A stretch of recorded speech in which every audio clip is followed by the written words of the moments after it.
Hey, I'll give it back. Question 12? Question 12 today.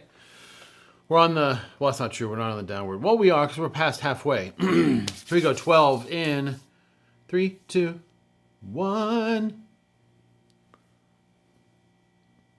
Oh, okay. Well, the easiest answer is then the prevailing, the foundation for the Christian faith would have a teensy crack in it. I think Paul said about this in his letter to the church at, or churches at Corinth. That would be the church at Corinth. In 1 Corinthians, I think Paul talks about us being like something like we should be pitied most of all if in fact Jesus wasn't raised from the dead, because our hope for belief is kind of gone. That's a rough and potentially horrible and potentially erroneous paraphrase. But that's what comes to mind first. For most Orthodox Christians, if Jesus wasn't resurrected, then not really sure what we'd have to celebrate and hope in, right? Our hope, as what you might call Orthodox Christ followers, is that in fact the last enemy, death, has been defeated. Folks who pray, who make a habit of praying, and whose prayers are informed by the Christian faith, oftentimes are praying either in Jesus' name or, in some sense, to Jesus, right? So if Jesus is in fact in the ground somewhere, he may not be answering very many prayers. Okay, so that's kind of like, that's over here. There are, however, those, and these folks have been labeled heretics. I think they would push back on that. There are those who don't believe Jesus has to have come back from the dead to be important and to inform a global faith. I'm going to be really candid. Those folks don't scandalize me. People who talk about, there's a prominent Episcopalian theologian whose name always escapes me.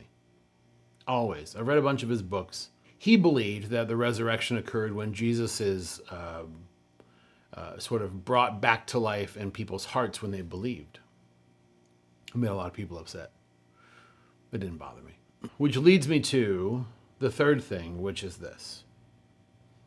I do believe the historical figure of Jesus was crucified in the ways the Gospels indicate. And I do believe he stopped being dead. I believe he came back to life. And I suspect that does in some way give me hope, although I don't necessarily believe in what some people call penal substitutionary atonement. That's a whole, maybe that's one of the questions still waiting for you. We don't have to get into that today. I think why Jesus died or why Jesus had to die is up for debate, so to speak. But I do believe it happened, and I do believe that Jesus was alive and then dead and then alive again. That said, I think the reason